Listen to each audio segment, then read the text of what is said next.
মহাপ্রলয় উপস্থিত। কিভাবে এই প্রলয় থেকে উদ্ধার পাওয়া যাবে সেটা কেউ জানে না। ভয়ঙ্কর দুই অস্ত্রের তাণ্ডবে পৃথিবী আজ ধ্বংসের মুখোমুখি। এই মহাপ্রলয়ের কারণ হল তীব্র প্রতিশোধ স্পৃহা। একদিকে আচার্য দ্রোণের পুত্র অশ্বত্থামা পাণ্ডবদের শেষ করে দিয়ে দুর্যোধনকে দেওয়া কথা রাখতে চান, আর অন্যদিকে পাণ্ডবরা দ্রৌপদীর 5 পুত্রের হত্যার প্রতিশোধ নিতে চায়। এই চাওয়া পাওয়ার মাঝখানে দাঁড়িয়ে আছে সময়, যে নিজেও আজ বিভ্রান্ত। সময় নিজেও বোধহয় জানে না এই কুরুক্ষেত্রের যুদ্ধের পরিণতি কি, কিভাবে মানুষ এই মহা সংকট থেকে মুক্তি পাবে।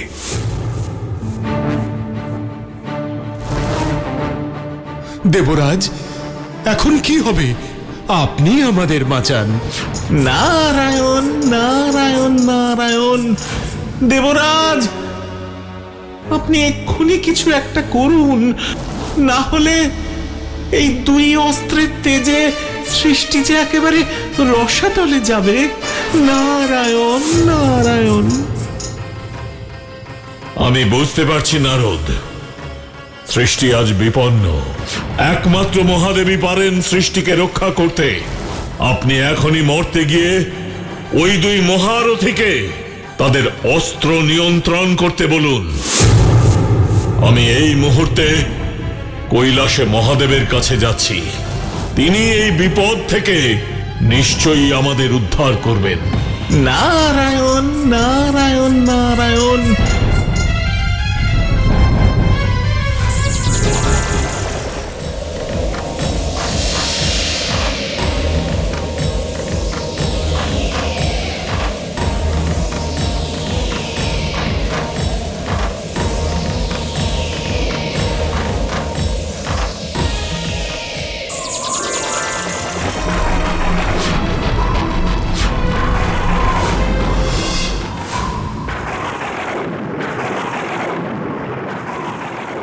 নারায়ণ নারায়ণ।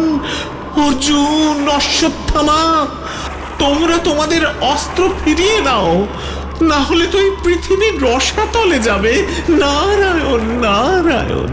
অর্জুন, এই দুই অস্ত্রের আঘাতে পৃথিবী ধ্বংস হয়ে যাবে, সকল প্রাণীর অস্তিত্ব বিপন্ন হবে। ফিরিয়ে নাও, ফিরিয়ে নাও তোমাদের অস্ত্র, ফিরিয়ে নাও। নারায়ণ নারায়ণ।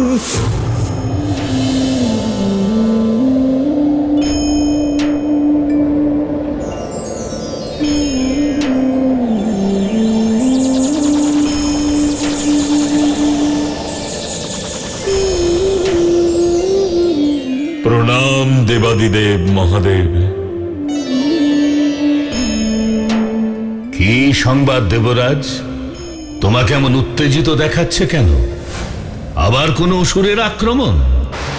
না দেবাদিদেব, এবার কোনো অসুর নয়, আমাদের তৈরি অস্ত্রই এবার আমাদের অস্তিত্ব বিপন্ন করে দিয়েছে। দেবাদিদেব, সৃষ্টি যে রসাতলে যেতে বসেছে। কেন? এত সুন্দর পৃথিবী, এত আনন্দ, এত উচ্ছ্বাস, এত প্রাণ, তারপরও এত সংশয় কেন? দেবাদিদেব, আচার্য দ্রোণের পুত্র অশ্বত্থামা পাণ্ডবদের শেষ করে দেওয়ার জন্য ভয়ঙ্কর অস্ত্র ব্রহ্মশির নিক্ষেপ করেছে, আর সেই অস্ত্রকে আটকানোর জন্য অর্জুন ও দ্রোণ প্রদত্ত দিব্যাস্ত্র প্রয়োগ করেছে।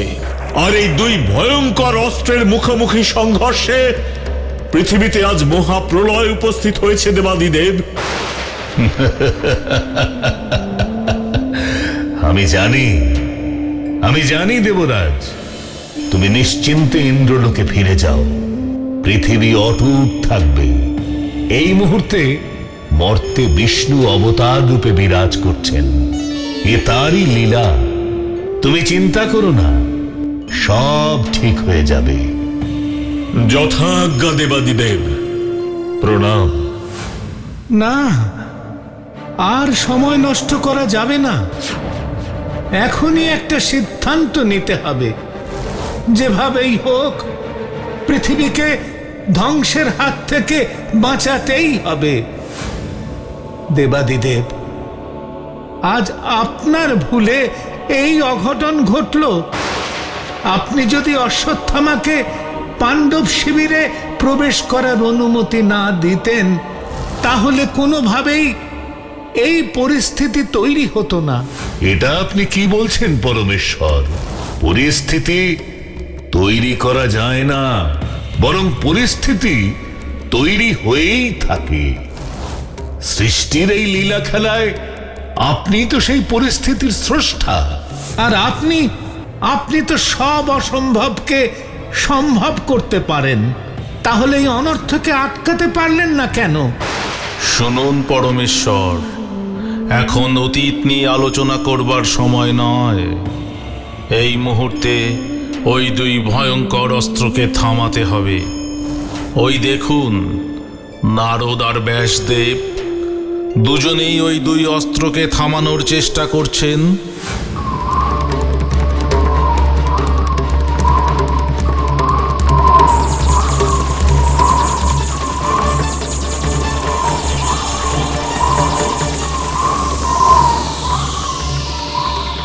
মহর্ষি, আপনি কোনোভাবেই এই অস্ত্র ছাড়বেন না। এই দুই অস্ত্রের মুখোমুখি সংঘর্ষে পৃথিবী শেষ হয়ে যাবে। নারায়ণ নারায়ণ, না না, আমি কোনোভাবেই এই অস্ত্র ছেড়ে দেব না। কিন্তু কতক্ষণ এভাবে আমি এই ভয়ঙ্কর মারণাস্ত্রকে আটকে রাখতে পারবো জানি না। নারায়ণ নারায়ণ। পারতেই হবে মহর্ষি। আমাদের দেহের শেষ রক্তবিন্দু দিয়ে পৃথিবীকে রক্ষা করতে হবে। নারায়ণ নারায়ণ, রক্ষা করো পৃথিবীকে, তুমি রক্ষা করো। পরমেশ্বর ব্রহ্মা, দেবাদিদেব মহাদেব, পালন কর্তা বিষ্ণু, আপনারা কোথায়? এই ধরা আজ বিপন্ন, ওই স্বর্গ ছেড়ে নেমে আসুন। এই পৃথিবীর সকল প্রাণীদের রক্ষা করুন। পারবে না। ওরা ওদের সর্বশক্তি দিয়ে চেষ্টা করলেও এই দুই অস্ত্রকে থামাতে পারবে না। বিষ্ণুদেব, আপনি এই মুহূর্তে মর্তে অবতার হয়ে বিরাজ করছেন। ওই দুই অস্ত্রকে থামানোর ব্যবস্থা আপনাকেই করতে হবে। আপনি তো জানেন পরমেশ্বর, একবার যদি ব্রহ্মশির কোনো সংকল্প পালন করবার জন্য ধনুকের ছিলা থেকে বেরিয়ে যায়, তাহলে তাকে আর ফেরানো যায় না। অশ্বত্থামা তো সংকল্প করেছে পাণ্ডবদের বিনাশ করবে। এই উদ্দেশ্য নিয়েই সে ব্রহ্মশির নিক্ষেপ করেছে। তাহলে ধর্মের শাসন প্রতিষ্ঠার কি হবে? কারা পালন করবে ধর্মের নীতি আদর্শ? কি হলো বলুন? তাহলে আপনার অবতার রূপে মর্তে যাওয়ার কি প্রয়োজন? এই ভূখণ্ডের মানুষই সেই ধর্মের নীতি আদর্শ পালন করবে। কিভাবে সেটা সম্ভব? পাণ্ডবরাই যদি না থাকে, তাহলে কারা নিয়ে আসবে ধর্মের শাসন? পাণ্ডবেরাই এই ভূখণ্ডে ধর্মের শাসন প্রতিষ্ঠা করবে পরমেশ্বর। অশ্বত্থামা যখন ব্রহ্মশির নিক্ষেপ করে, তখনও বলেছিল পাণ্ডব বংশ বিনাশ করো। ব্রহ্মশির ওর কথা অনুযায়ী কাজ করবে। পাণ্ডবরাও বেঁচে থাকবে এবং পৃথিবীও ধ্বংস হবে না। সেটা কি সম্ভব? দেখুন এইবার কি ঘটনা ঘটে। অশ্বত্থামা, আমি তোমাকে শেষবারের মতো বলছি, অস্ত্র ফেরাও, না হলে তোমার অমরত্বের বর মিথ্যে হয়ে যাবে।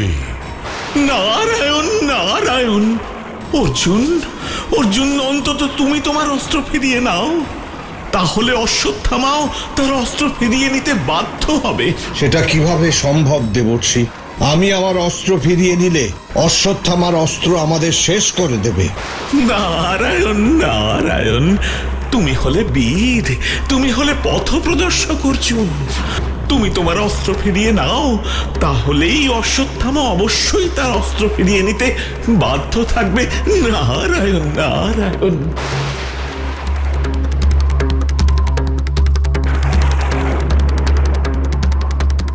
ঠিক আছে পার্থ, মহর্ষির কথা মতো তুমি তোমার অস্ত্র ফিরিয়ে নাও।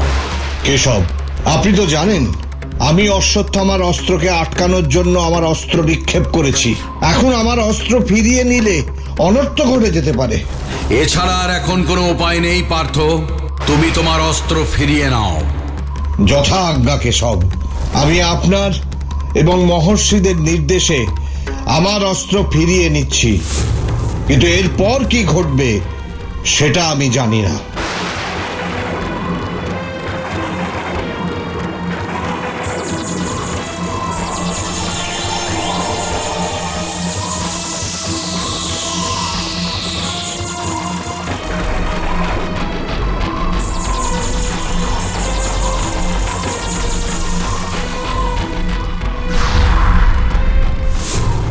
অশ্বত্থামা, দেখতে পাচ্ছ অর্জুন তার অস্ত্র ফিরিয়ে নিয়েছে।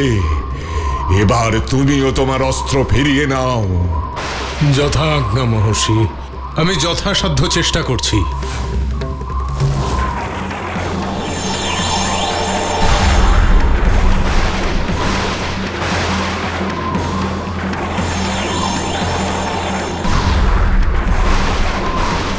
আমি পারছি না মহর্ষি, আমি ব্রহ্মশিরকে ফিরিয়ে নিতে পারছি না। আমার সঙ্গে সম্মুখ সমরে ভীম প্রায় জিতেই গিয়েছিল, তখন আমি বাধ্য হয়ে এই অস্ত্র নিক্ষেপ করেছি। আমি ভুল করেছি।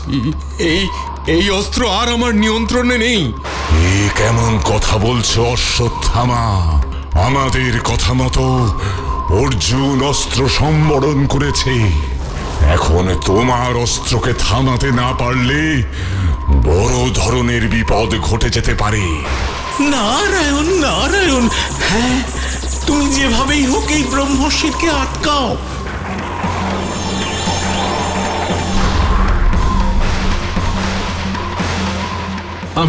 আমি অনেক চেষ্টা করছি মহর্ষি, কিন্তু আমি ব্যর্থ।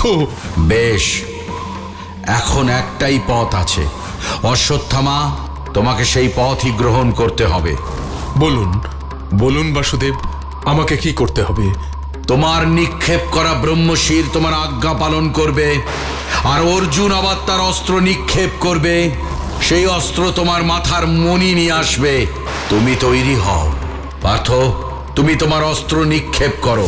কিন্তু কেশব, অশ্বত্থামার ব্রহ্মশির তো আমাদের। আমি যা বলছি সেটা করো পার্থ, দেরি করো না। এই মুহূর্তে সবকিছুকে রক্ষা করার এটাই একমাত্র পথ। যথা আজ্ঞা কেশব।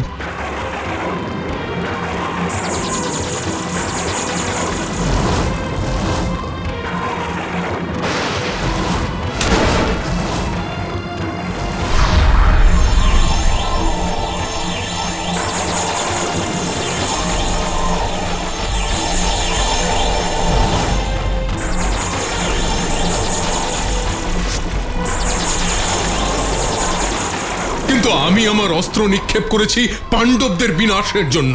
ব্রহ্মশির তো কখনো লক্ষ্যভ্রষ্ট হয় না। তুমি নিশ্চিন্তে থাকো, এবারও ব্রহ্মশির লক্ষ্যভ্রষ্ট হবে না।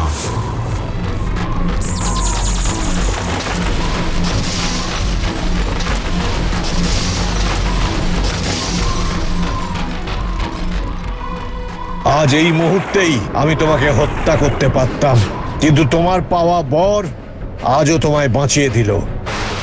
অশ্বত্থামা, একটা কথা মনে রেখো, তুমি বীর নও, তুমি একজন সাধারণ যোদ্ধার চেয়েও সাধারণ। অর্জুন, বীরত্বের কথা তোমাদের মুখে মানায় না। আজ কুরুক্ষেত্র যুদ্ধ অন্তিম পর্যায়ে এসে উপস্থিত হয়েছে। কৌরবদের হারিয়ে তোমরা বিজয়ী হতে চলেছ। এখন হস্তিনাপুরের সিংহাসনে তোমাদের অধিকারী ন্যায়সঙ্গত, কিন্তু একবার কি ভেবে দেখেছো যে যুদ্ধের মাধ্যমে তোমরা এই সিংহাসনের দখল পেতে চলেছ, সেই কুরুক্ষেত্র যুদ্ধ কি ন্যায় নীতি মেনে হয়েছে? কৌরব পক্ষের একজন রথী মহারথীকেও কি তোমরা যুদ্ধের নিয়ম নীতি মেনে পরাজিত করতে পেরেছো? পার্থ, অশ্বত্থামার সঙ্গে ন্যায় নীতি নিয়ে আলোচনার সময় এটা নয়। এখনই তোমাদের দ্রৌপদীর কাছে যেতে হবে। ভীম, তোমরা এখনই অশ্বত্থামার মাথার মণি নিয়ে ফিরে যাও। দ্রৌপদী তোমাদের জন্য অপেক্ষা করছে। জ্যেষ্ঠ পাণ্ডব, নকুল, সহদেব, পার্থ, তোমরাও ভীমের সঙ্গে যাও। মনে রেখো, এই মণি অশ্বত্থামার প্রাণ। এই মণি পেলে দ্রৌপদীর পুত্র শোক কিছুটা হলেও লাঘব হবে। আমি এখনই যাচ্ছি বাসুদেব। এই মণি হলো প্রতিশোধের প্রতীক। এই মণি হলো দ্রৌপদীর প্রতিজ্ঞা। এই মণি দ্রৌপদীর হাতে দিলে তবেই সে জলগ্রহণ করবে। আমি যাচ্ছি বাসুদেব।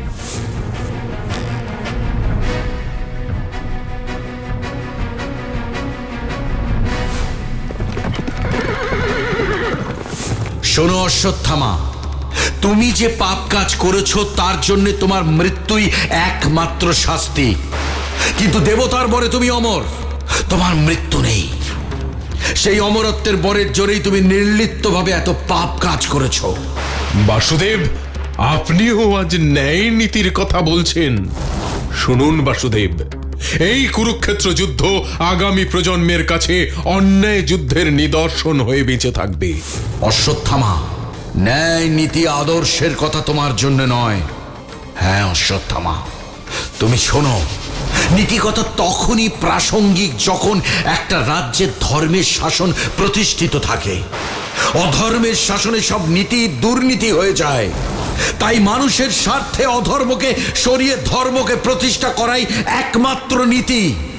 অমরত্বের বর পেলেও আজ এই মুহূর্ত থেকে তোমার মৃত্যু হলো অশ্বত্থামা। মাথার মণি ছাড়া অশ্বত্থামার কোনো মূল্য নেই। সে একটা জড় পদার্থের সমান। না না বাসুদেব, না, আমি বেঁচে আছি।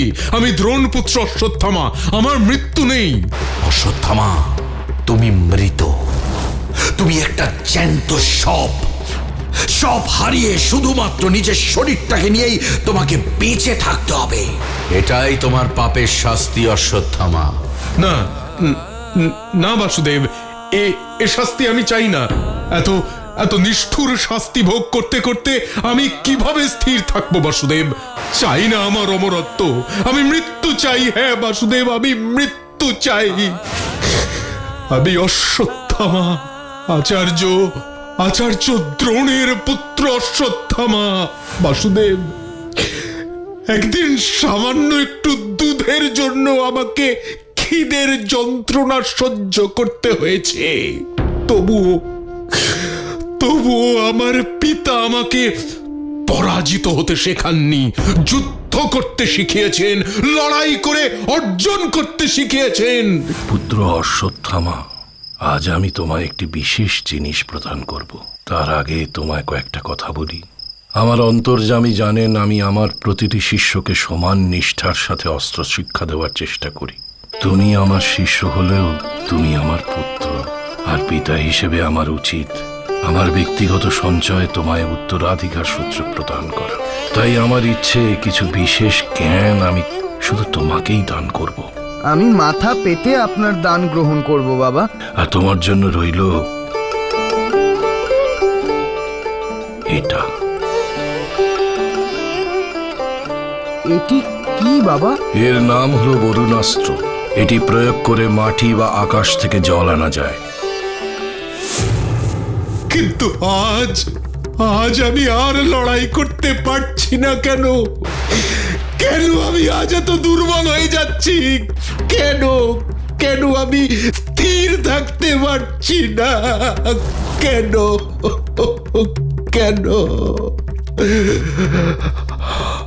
কারণ তুমি মৃত। হ্যাঁ অশ্বত্থামা। না না না, আমি মৃত নই, আমি বেঁচে আছি। আমি বেঁচে আছি। আমি দ্রোণ পুত্র অশ্বত্থামা হয়েই বেঁচে আছি। আমি সেই অশ্বত্থামা যাকে অর্জুন কর্ণের সমকক্ষ বলা হয়। আমি সেই অশ্বত্থামা, ধনুর্বিদ্যায় যে শ্রেষ্ঠ। তুমি সেই অশ্বত্থামা যে লুকিয়ে চোরের মতো নিরস্ত্র বালকদের ঘুমন্ত অবস্থায় হত্যা করেছো। বাসুদেব, বাসুদেব, আমি ওদের হত্যা করতে চাইনি, আমি পাণ্ডবদের হত্যা করতে গিয়েছিলাম। ঘুমন্ত অবস্থায় কোনো যোদ্ধাকে হত্যা করার পরিকল্পনা করাটাই একজন ভীরু কাপুরুষের কাজ। অশ্বত্থামা, তুমি ভীরু কাপুরুষ। চুপ করুন, চুপ করুন বাসুদেব, চুপ করুন। আমি আর সহ্য করতে পারছি না। আপনি আমাকে মৃত্যু দিন বাসুদেব, আমি মৃত্যু চাই, মৃত্যু চাই। সেটা কোনোভাবেই সম্ভব নয় অশ্বত্থামা। তোমাকে এভাবেই যন্ত্রণায় দগ্ধ হতে হতে বেঁচে থাকতে হবে। মৃত্যু চাই। পাণ্ডবরা তাদের পুত্র হত্যার প্রতিশোধ নিলেন। অমরত্বের বর পাওয়া অশ্বত্থামাও প্রকৃত অর্থে নিহত হলেন।